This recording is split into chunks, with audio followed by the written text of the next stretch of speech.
les news de la semaine. On va parler de Drew McIntyre, de Jeff Hardy, de FTR et de CM Punk. Bienvenue sur le coin du ring.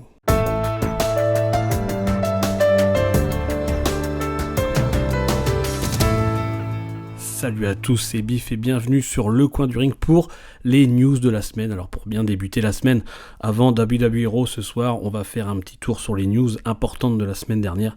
Juste avant, si vous voulez plus de news, plus de vidéos, n'hésitez pas à nous suivre sur les réseaux sociaux et sur TikTok, YouTube et en podcast, où vous pouvez retrouver tous ces podcasts-là et bien d'autres choses sur notre compte. On commence avec les news de la WWE de la semaine dernière. Et on va parler de Logan Paul déjà. Logan Paul qui a donc signé une prolongation de contrat avec la WWE. On sait que la WWE est très satisfait de son travail, même au niveau des fans, ça prend plutôt bien, et c'est vrai que pour quelqu'un qui n'est pas du catch de métier, il joue plutôt bien avec la caméra, c'est un bon showman, il arrive à se faire détester, il fait quand même des matchs plutôt corrects sur le ring. Il prend des risques, donc effectivement, c'est plutôt une bonne chose. Donc il a signé une prolongation, alors évidemment, il ne sera pas là toutes les semaines. Il sera certainement là sur les gros PPV, puisque Logan Paul est quand même une star internationale au final. Il est connu un peu dans le monde entier.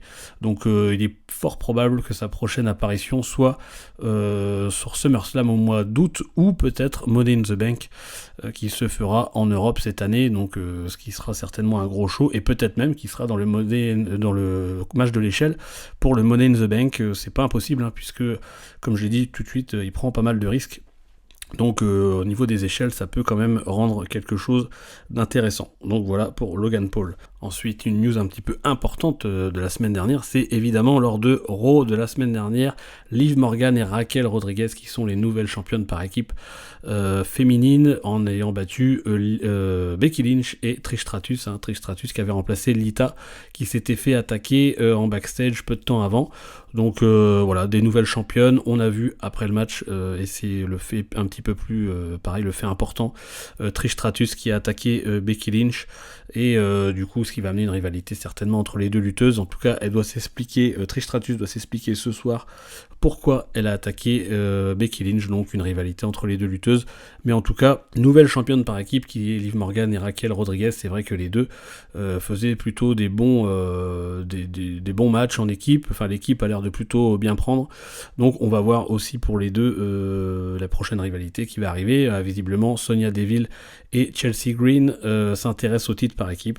On verra ce que ça va donner par la suite, notamment ce soir lors de WWE Raw. Ensuite, Shinsuke Nakamura qui a fait son retour après des longs mois d'absence à la WWE SmackDown. Il a fait son retour, il a battu assez facilement Madcap Moss. Du coup, et dans une récente interview là qui est sortie il y a quelques jours. Il a dit qu'il s'intéressait au titre mondial, il voulait des bons lutteurs pour aller vers le titre mondial le plus vite possible. Alors effectivement, il vient de revenir tout juste, la Karrion Kross s'intéresse à Shinsuke Nakamura, donc il va devoir passer d'abord par un match contre Karrion Kross. D'ailleurs, pour parler vite fait de Karrion Kross, c'est vrai que depuis son retour, il a eu une petite rivalité avec Rey Mysterio, mais visiblement ça a du mal à prendre avec Karrion Kross. Donc on va voir avec Nakamura ce que ça va donner, mais c'est vrai que si la rivalité ne prend pas, si les fans ne s'intéressent pas à cette rivalité, s'ils n'arrivent pas à faire quelque chose de bien, il n'est pas impossible, je pense, que Karrion Kross retourne du côté de NXT, puisque je pense qu'il s'attendait un petit peu plus de réaction après son retour, mais visiblement ça a du mal à prendre, et c'est pas impossible que les dirigeants de la WWE soient un petit peu déçus de ses performances, ou de la façon dont les fans réagissent par rapport à Karrion Kross. Lors de SmackDown, ensuite, on a vu Paul Heyman qui a annoncé un rematch de WrestleMania pour les titres par équipe. Donc Kevin Owens et Sami Zayn vont affronter The Usos pour les titres par équipe dans 2 semaines à SmackDown. Alors c'est une annonce un petit peu surprenante, puisque on sait que Backlash arrivera quelques semaines, quelques jours derrière. Donc un match pour le titre par équipe, assez bizarre, assez annoncé bizarrement, qui vient un petit peu comme ça. Pourquoi dans 2 semaines, on sait pas trop, certainement peut-être parce que Roman Reigns sera présent lors de ce SmackDown, puisqu'on sait qu'il est très rarement présent. Donc un rematch entre les deux équipes. Espérons que quand même, en tout cas moi j'espère que Kevin Owens et Sami Zayn gardent les titres, ne les reperdent pas dans la foulée, puisque sinon tout ce qui s'est passé à WrestleMania n'aurait servi à rien, à pas grand chose. Donc c'est vrai que c'est une annonce un petit peu bizarre, on va voir ce que ça va donner dans 2 semaines. En tout cas ça va être un match un petit peu à suspense, puisque rien n'a fuité pour l'instant, à savoir si les Usos vont vraiment récupérer les titres ou pas. S'ils ne les récupèrent pas, c'est vrai que ça pourrait amener peut-être cette fois le début un petit peu de l'explosion, de la séparation du Bloodline.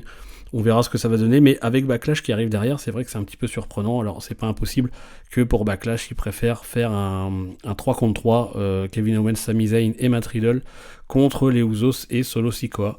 C'est un petit peu moi ce que je vois, mais c'est vrai que de quel côté vont repartir les titres, on verra dans 15 jours à SmackDown, mais en tout cas ça sera un match à suspense quand même. Et pour finir avec la WWE, le gros sujet du moment, c'est l'absence de Drew McIntyre depuis 2 semaines à SmackDown. Ça fait très longtemps, c'est peut-être même la première fois qu'il est absent 2 semaines de suite. Lors de SmackDown, il avait annulé aussi une session d'autographe qui était prévue un petit peu avant le show il y a 15 jours. Et on a appris que visiblement il arrivait en fin de contrat. Alors en fin de contrat, tout est relatif puisqu'il lui reste quand même 9 mois de contrat, mais on sait qu'à la WWE, les contrats se négocient à l'avance, donc normalement les négociations ont dû commencer. Et alors on sait pas trop, s'il est vraiment, visiblement il serait mécontent de ses bookings, de l'aspect créatif de son personnage. Alors c'est vrai que pour moi je trouve que Drew McIntyre est une grosse star taillée pour le main event, et on voit bien que c'est vrai que Roman Reigns prend beaucoup de place, donc et le fait que les titres soient réunis, il y a de la place que pour une rivalité à chaque fois, donc c'est vrai que ça a du mal à venir pour Drew McIntyre. Il n'a pas non plus de très grosses rivalités depuis WrestleMania, en fait il est absent. Il a l'air mécontent, il est aussi visiblement mécontent des premiers contrats que la WWE lui a proposé. Il estime financièrement que c'est pas de son niveau, c'est pas terrible. Après ça c'est des négociations propres à lui, on peut pas juger trop là-dessus, mais déjà s'il est mécontent du côté créatif, c'est quand même un petit peu inquiétant, et d'après ce qui se dit, la WWE prend le sujet très au sérieux, puisque ça serait quand même une grosse perte s'il venait à ne pas re-signer. Et depuis quelques jours, il a supprimé sur Twitter sa photo de profil et sa bio, sa petite bio Twitter où c'était marqué WWE Superstar ou voilà quelque chose comme ça. Donc il a supprimé cette mention. Alors il n'a pas supprimé toute mention de la WWE, puisque sur son compte Twitter ça reste, je crois, de mémoire Drew McIntyre WWE, enfin quelque chose comme ça. Mais en tout cas il a supprimé sa photo de profil et sa bio qui faisait référence quand même à la WWE. Alors est-ce que vraiment c'est pour marquer son mécontentement?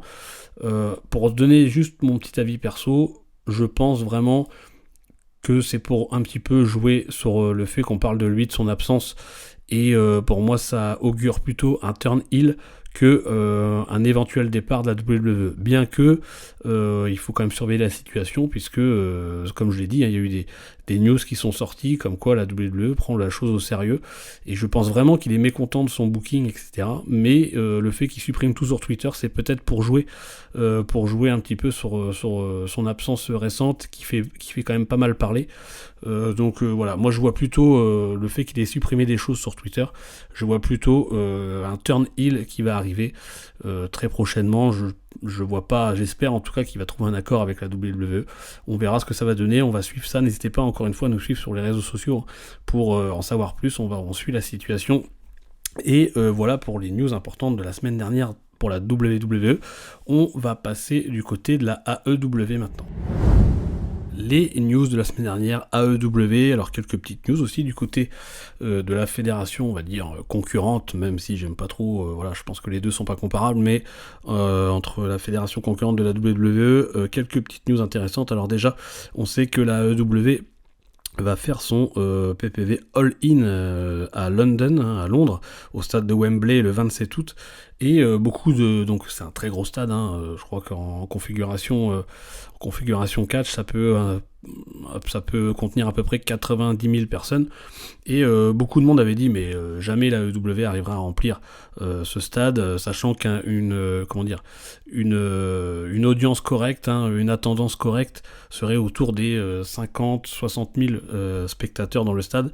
Et bien, pour l'instant, les inscriptions à la prévente sont déjà à 45 000 fans qui se sont inscrits pour la prévente. Donc, visiblement, ça va quand même bien se remplir et il n'est pas impossible qu'on atteigne les 60 000, voire peut-être plus, puisque quand il y a des préventes comme ça qui sont inscrites très tôt, généralement les ventes suivent derrière.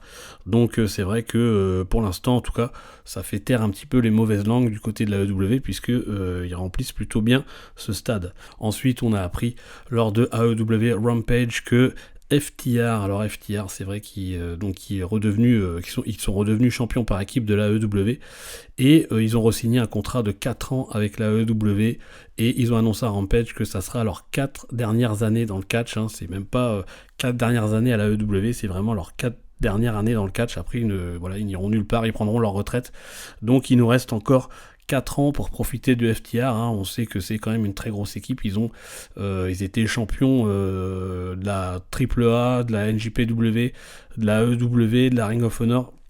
Ils ont été champions à peu près sur tous les continents. C'est peut-être même l'une des meilleures, si ce n'est la meilleure équipe du moment, de cette époque. Donc voilà, FTR qui vont prendre leur retraite très jeune, certes, mais je pense qu'ils veulent quitter leur carrière au top niveau, parce qu'on sait qu'il y a des lutteurs qui laissent traîner, et des fois c'est très bien, qui laissent traîner, qui prennent de l'âge et qui continuent quand même à lutter, mais on voit que les performances baissent, puisque évidemment plus on vieillit, plus c'est compliqué, et eux je pense qu'ils veulent rester au top de leur carrière. Ils auront voyagé dans le monde entier, et je pense qu'ils n'ont plus grand chose à prouver, mais en tout cas il leur reste 4 ans avant de prendre leur retraite. Alors 4 ans, ça laisse du temps quand même pour encore voir de sacrés matchs de FTR, mais en tout cas voilà, c'est ce qu'ils ont annoncé lors de AEW Rampage. Ensuite, la prochaine news, on a pu voir lors de AEW Dynamite un gros retour, puisque Jeff Hardy est revenu du côté de la AEW après plusieurs mois d'absence, après qu'il était parti en cure, puisqu'il avait été arrêté en conduite en état d'ivresse. Alors peut-être qu'il y avait des drogues, je me souviens plus, mais en tout cas voilà, il avait fait une cure, donc il est resté très longtemps hors des écrans, et là il est de retour à la AEW. Alors gros retour pour la AEW, puisque Jeff Hardy, malgré tous ses déboires, reste assez populaire. Espérons que cette fois-ci, il arrive quand même à tenir bon et à rester clean, et à nous faire des bonnes performances comme il a l'habitude de faire. En tout cas, il est revenu lors de Dynamite pour aider son frère, donc il n'est pas impossible, que c'est même quasiment sûr qu'on revoit The Hardys en action. Alors peut-être justement par rapport à la news précédente, peut-être pour entamer une rivalité avec FTR prochainement pour les titres par équipe. C'est pas impossible, je pense que la EW va essayer de faire ça, et peut-être aussi qu'on verra Jeff Hardy en solo prochainement pour pourquoi pas aller vers le titre mondial dans quelques mois. Mais en tout cas je pense qu'ils attendent déjà plusieurs semaines, plusieurs mois, voir si Jeff Hardy va réussir à rester clean, à bien se tenir, à être présent lors des shows, à pas être en retard, des choses comme ça, à rester vraiment très pro, puisque on sait qu'il a eu beaucoup de mal. Donc à suivre du côté de Jeff Hardy. Mais en tout cas c'est très plaisant de le revoir de retour. Il avait l'air plutôt en forme lors de son retour. Donc à suivre Jeff Hardy du côté de la AEW. Et on termine aussi avec une grosse news du côté de la AEW avec CM Punk. CM Punk qui visiblement avait informé la direction qui voulait revenir sur les écrans, qui voulait refaire que le catch lui manque. Alors pour revenir un petit peu sur le sujet, CM Punk était suspendu suite à une bagarre avec Kenny Omega et les Young Bucks. Il a posté ensuite plusieurs mois après une story Instagram où il explique vraiment ce qui s'est passé, où il charge un petit peu Jon Moxley et Chris Jericho. Si vous voulez en savoir plus sur le sujet, justement j'ai fait un podcast, le sujet là-dessus, que vous pouvez retrouver en podcast ou sur YouTube, où j'explique un petit peu toute la situation. Mais en tout cas voilà, on a appris qu'il a informé la direction de la AEW qu'il aimerait revenir. Et dans la foulée, visiblement, on s'est peut-être dit, c'est peut-être une info qui est passée, mais on n'en entendra plus parler.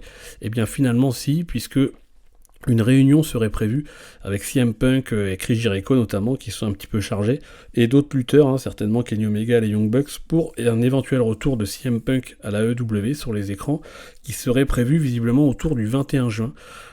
Donc voilà, il y a déjà une date peut-être qui est fixée, déjà je pense qu'ils attendent la réunion, voir si CM Punk et les autres lutteurs avec qui il est en froid arrivent à se mettre d'accord pour travailler ensemble et pour pas qu'il y ait d'autres soucis, puisque ça avait causé quand même un sacré problème. Mais en tout cas, il est fort probable, je pense, qu'on revoit CM Punk du côté de la AEW. Alors je pense que ça va faire son lot de satisfaits et son lot de déçus. Moi, à titre perso, je vous l'ai dit dans le sujet, j'ai déjà dit mon avis, mais je pense que CM Punk devrait quand même se remettre beaucoup en question, puisque ça se termine à chaque fois pas très bien dès qu'il quitte une fédération, contrairement aux autres lutteurs comme Chris Jericho, Kenny Omega, Jon Moxley, qui ont catché dans le monde entier et qui n'ont jamais eu de gros problèmes avec une fédération. Donc moi c'est mon avis perso, mais en tout cas CM Punk, c'est fort probable qu'on revoie CM Punk sur les écrans. Espérons que ça se passe bien, puisque la dernière fois la AEW avait eu quand même un petit peu de mal à redresser la barre, puisque ça avait quand même fait suspendre Kenny Omega, les Young Bucks, CM Punk. Ça avait fait beaucoup d'histoires. Les semaines suivantes après ces suspensions ont été compliquées pour la AEW. Donc on va voir ce que ça va donner. Encore une fois, suivez-nous sur les réseaux sociaux, vous serez informés de tout ça, et on se retrouve vendredi pour un prochain sujet en podcast et sur YouTube. Et n'hésitez pas à nous suivre, TikTok, pour les zappings de WWE Raw, SmackDown, AEW Dynamite, le match de la semaine. Enfin, allez voir sur TikTok, vous allez voir, il y a plein de vidéos. Prenez soin de vous, n'hésitez pas à commenter, prenez soin de vous, et un putain de bisou.